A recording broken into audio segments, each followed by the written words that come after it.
صراط الذین انعمت علیہم صراط الذین انعمت علیہم، یعنی جن لوگوں پر تو نے دوسرے بے شمار انعامات کیے، ساتھ اپنی طاقت کے توفیق کا خاص انعام کیا، ان سے مراد 4 قسم کے لوگ ہیں جن کا اس آیت میں ذکر فرمایا گیا ہے۔ سورہ نساء کی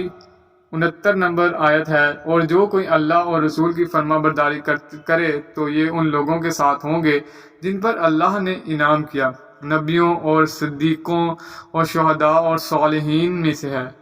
قرآن مجید میں مذکور انبیاء، صدیقین، شہداء اور صالحین کے تمام واقعات اس مختصر جملے کی تفصیل ہیں۔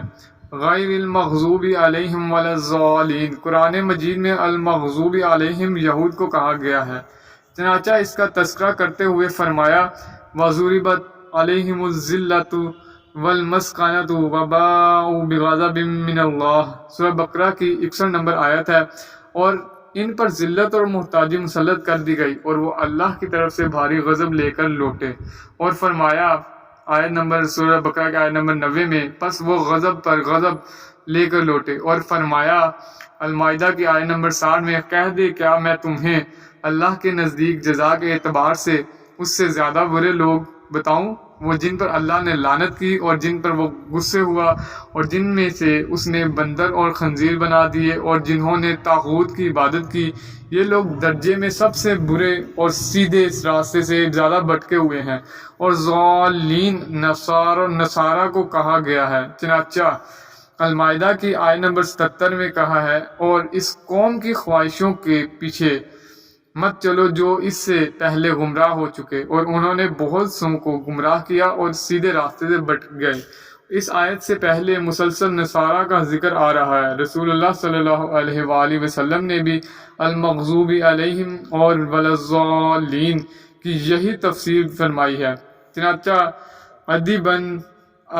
بن حاتم رضی اللہ تعالی بیان کرتے ہیں کہ رسول اللہ صلی اللہ علیہ وآلہ وسلم نے فرمایا یہود مغضوب علیہم ہے اور نصارہ گمراہ ہیں۔ رسول اللہ صلی اللہ علیہ وسلم کی تفسیر سے ثابت ہو گیا کہ المغضوب علیہم یہود ہیں اور الضالین نصارہ ہیں، مگر لفظ عام ہونے کی وجہ سے اس میں تمام وہ لوگ شامل ہیں جن میں وہ عادات و خصائل پائے جاتے ہیں جو یہود کے المغضوب علیہم بننے کا باعث ٹھہرے، جن کی وجہ سے نصارہ ضالین گمراہ ٹھہرے۔ مثلا یہود پر غضب نازل ہونے کے سباب جو اللہ تعالیٰ نے بے شمار فرمائے ہیں، اختصار کے ساتھ یہ ہیں: اللہ کی کتاب میں تحریف، اللہ کی آیات کو چھپانا، اللہ کے حدود مثلا رجم اور ہاتھ کاٹنے کو معطل کرنا، اللہ پر جھوٹ باندھنا، اپنے پاس سے مسائل بیان کر کے انہیں اللہ کا حکم قرار دینا، نبی صلی اللہ علیہ وآلہ وسلم پر حسد کی وجہ سے ایمان نہ لانا، اور باہمی ضد کی وجہ سے 72 فرقوں میں بٹ جانا۔ شاہ ولی اللہ رحمہ اللہ لکھتے ہیں کہ قصہ مختصر، اگر تم چاہو کہ یہودی کا نمونہ دیکھو تو ان علماء سو کو دیکھ لو جو دنیا طلب کر رہے ہیں اور پہلے لوگوں کی تقلید کی عادی ہو چکے ہیں، جنہوں نے کتاب و سنت کو صریح آیات و احادیث سے منہ موڑ لیا اور کسی عالم کے تکلف، اس کے تشدد اور اس کے استحسان کو مضبوطی سے پکڑ لیا، چنانچہ انہوں نے معصوم پیغمبر صلی اللہ علیہ وآلہ وسلم کے کلام سے منہ موڑ لیا اور من گھڑت احادیث اور فاسد تعویلات سے چمٹ گئے جو ان کے ہلاکت کا باعث بن گئے۔ اور نصارہ کی گمراہی کے اسباب یہ تھے: مسیح علیہ السلام کے بارے میں غلو اور ان کو عین خدا یا 3 میں سے ایک خدا کہنا، مریم علیہ السلام کو 3 میں سے ایک خدا کہنا، مسیح علیہ السلام، مریم علیہ السلام اور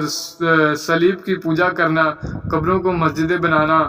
احبار و رہبان کو رب بنانا وغیرہ۔ شاہ ولی اللہ رحمہ اللہ فرماتے ہیں اگر چاہو کہ اس گروہ کا نمونہ دیکھو تو بزرگ اولیاء کی آج کل کی اولاد کو دیکھ لو کہ وہ اپنے باپ دادا کے متعلق کیا گمان رکھتے ہیں، چنانچہ تم انہیں پاؤ گے کہ وہ ان کی بزرگی بیان کرتے ہیں، جتنا مبالغہ ہو سکے کرتے ہیں، اور ان قریب وہ لوگ جان لیں کہ جنہوں نے ظلم کیا کہ وہ لوٹنے کی کون سی جگہ لوٹ کر جائیں گے۔ تو غیر المغضوب علیہم ولاضالین کا ترجمہ عام طور پر کیا کیا جاتا ہے؟ نہ راستہ ان لوگوں کا جن پر غضب ہوا اور نہ گمراہوں کا، مگر حقیقت یہ ہے کہ غیر المغضوب علیہم میں لفظ غیر پچھلی آیات میں الذین انعمت علیہم سے بدل یا اس کی صفت ہے، یعنی الذین انعمت علیہم اور غیر المغضوب علیہم ولا الضالین دونوں ایک ہی لوگ ہیں، اس لیے ترجمہ یہ ہوگا کہ ہمیں سیدھے راستے پر چلا اور ان لوگوں کے راستے پر جن پر تو نے انعام کیا، جن پر نہ غصہ کیا گیا اور نہ گمراہ ہیں۔ یہاں ایک سوال یہ ہے کہ صراط الذین انعمت علیہم کافی نہ تھا، پھر اس کے بعد غیر المغضوب علیہم ولا الضالین لانے میں یہ کیا حکمت ہے؟ جواب اس کا یہ ہے کہ اللہ تعالیٰ کا انعام تو اس کی ہر مخلوق پر بے شمار ہے، کم از کم اسے پیدا کرنا اور اس کی زندگی کی ہر ضرورت پوری کرنا ہی بڑی نعمت ہے۔ اس لیے یہ تعلیم دی کہ ان لوگوں کے راستے پر چلنے کی دعا کرو جن پر اللہ نے انعام کیا، مگر وہ غضب کا نشانہ نہیں بنے، نہ ہی وہ گمراہ ہوئے، اور ایسے لوگ وہ چار گروہ ہیں جن کا اوپر ذکر ہوا ہے۔ صراط الذین انعمت علیہم میں انعام کی نسبت اللہ تعالیٰ کی طرف سے کی ہے، جبکہ غضب اور زلال کی نسبت اللہ تعالیٰ کی طرف نہیں کی۔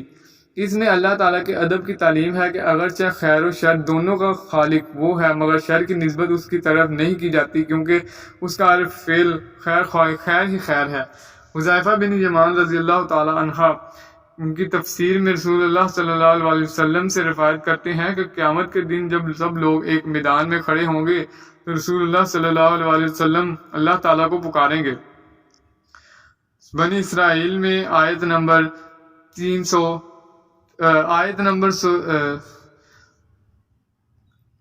بنی اسرائیل کی آیت ہے، بار بار حاضر ہوں اور بار بار حاضر ہوں، خیر تیرے ہاتھوں میں ہے اور تیری شر تیری طرف نہیں ہے۔ اسے حاکم نے صحین کی شرط پر صحیح کہا ہے اور ذہنی نے اس کی موافقت کی ہے۔ سورہ کہف میں خضر علیہ السلام نے موسیٰ علیہ السلام کو کشتی توڑنے اور دوسرے دو واقعات کی اصل حقیقت بیان کرنے وقت اللہ تعالیٰ کے اس ادب کا خاص خیال رکھا ہے۔ ملاحظہ فرمائیں سورہ کہف کی 79 سے 82 نمبر آیت کی تفسیر کو اگر آپ پڑھنا چاہتے ہیں وہ بھی پڑھ لیں۔ سورہ فاتحہ پڑھنے کے بعد آمین کہنی چاہیے، اس کا معنی اے اللہ قبول فرما، یہاں ایسے ہی کر دے ہے۔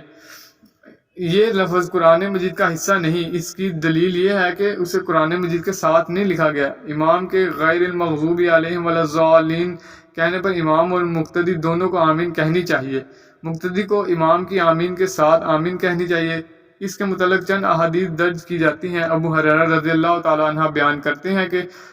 رسول اللہ صلی اللہ علیہ وسلم نے فرمایا، جب امام غیر المغضوب علیہم ولا الضالین کہے تو تم آمین کہو، کیونکہ جس کا آمین کہنا فرشتوں کے کہنے کے موافق ہو گیا اس کے پچھلے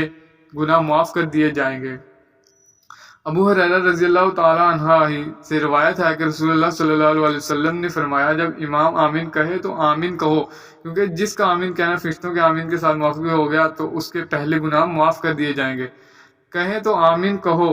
اللہ تعالیٰ تمہاری دعا قبول کر لے گا۔ وائل بن حجر رضی اللہ تعالیٰ عنہ بیان کرتے ہیں کہ انہوں نے رسول اللہ صلی اللہ علیہ وسلم کے پیچھے نماز پڑھی تو آپ نے بلند آواز میں آمین کہی اور دائیں بائیں سلام پھیرا، یہاں تک کہ میں نے آپ صلی اللہ علیہ وسلم کے رخسار کی سفیدی دیکھ لی۔ وائل بن حجر رضی اللہ تعالیٰ عنہ سے روایت ہے کہ رسول صلی اللہ علیہ وسلم جب والضالین پڑھتے تو آمین کہتے اور اس کے ساتھ اپنی آواز بلند کرتے۔ وائل بن حجر رضی اللہ تعالیٰ عنہ بیان کرتے ہیں کہ میں نے سنا کہ نبی صلی اللہ علیہ وآلہ وسلم نے غیر المغضوب علیہم ولا الضالین پڑھا اور اس کے ساتھ اپنی آواز کو لمبا کیا۔ عائشہ رضی اللہ تعالیٰ عنہ سے روایت ہے کہ رسول صلی اللہ علیہ وآلہ وسلم نے فرمایا، یہودیوں نے تم پر کسی چیز میں وہ حسد نہیں کیا جو انہوں نے آمین کہنے اور سلام میں تم پر حسد کیا۔